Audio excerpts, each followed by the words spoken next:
Welcome to Classic Car Cave. So a bit of an update.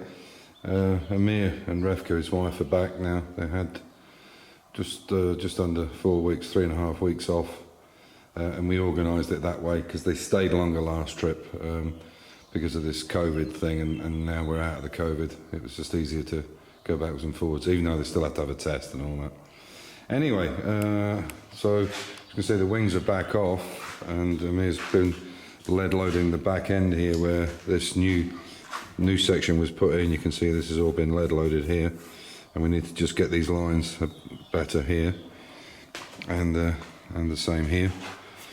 There was before, I think, if you might remember it, there was like a gap there. So what we have to do now is there's a little bit of concave in there, so we're going to bring this up a bit. So we're going to lead load this piece here. You can see here it's really nice, and it is nice on the end, but in the middle it just needs to come out a bit more. It's a little concave when we put it on. Yeah, so we need to re-lead these to get them all lined up properly. And then hopefully we can finish up with the back end. So yeah, there's the back of the XK all in one colour. You can see these lines are pretty good now, these shut lines, but where they're really poor is down the bottom here. So they actually need lead loading in, so we'll get that all lead loaded. Here's nice, but that needs to be lead loaded, and so does this area here. But we wanted to get it in white primed, so at least you can see here it's really smooth. I want to get it in primer, so stop any micro rusting. Still a lot of work to do. There's bits like this here, there's low spots, there's a low spot there. All this work has to be done, but I just wanted to get it into primer now.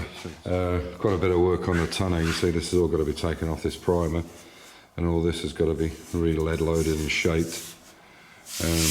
Yeah, but we're getting through it slowly but surely. So that's where we are with that. I'll put a couple of things into the video because somebody was asking about the doors. I got a message about the doors. So I can open this up and get my little finger in there. Maybe I can't. There we go. I was asking about these doors, and I'll show you underneath if I can.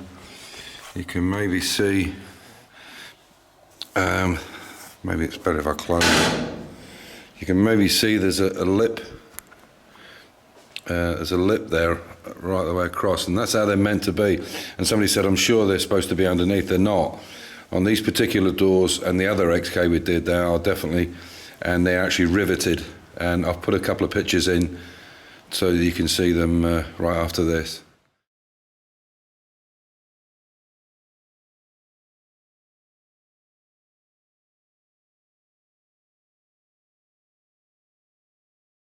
So going on to the E-Type, we're just giving it a double check for everything. We're going on a journey with the Jaguar, Vienna Jaguar Club in about 10 days time to a place called the Großglockner. It's actually the highest mountain range in Austria, about 400 kilometers from here. So I want to make sure the Jag's ready to go.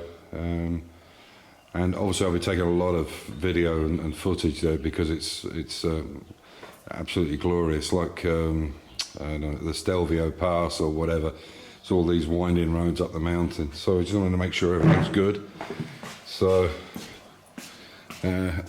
we were checking the oil, checking the diff, gearbox, and so on and so forth. I'll just put this up a little bit so you can see. But I mean, the car's meant it's, you know, I've done about 8,000 kilometers in it, 10,000 Ks in it since I rebuilt it. But as you can see, you can almost eat your dinner off the bottom. It's that tidy. But it is well looked after and well maintained. Because these cars are just going up and up in price. It's crazy. I could never afford to buy one restored. Not that I wanted to, but I wanted one that was a basket case so I could start from scratch basically. And at least I know what I'm getting. And that's the problem with restorations, you know. You see a lot of guys and they'll buy a car that's restored, and then when they go to restore it 10 years later or less, 5 years, they start stripping them down, and they're in a right mess. There's so much filler in them, and and God knows what. So this is one of the reasons I enjoy doing it. To be honest, to be honest, it's the best part of having the car. I love driving it, and it's nice to have. But more importantly, I just taking it from a basket case to, you know, a really good driving, well sorted car is my idea of enjoyment. And as you can see, that diff actually should be. I did it in red, but it should actually be done in a. What's that?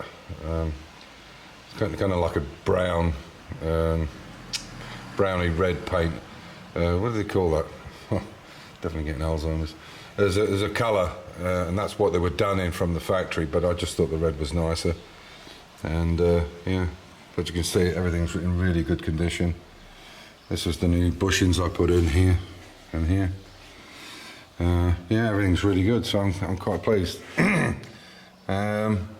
and then we'll go away and have a nice 3 or 4 days away up in the mountains. So there you go.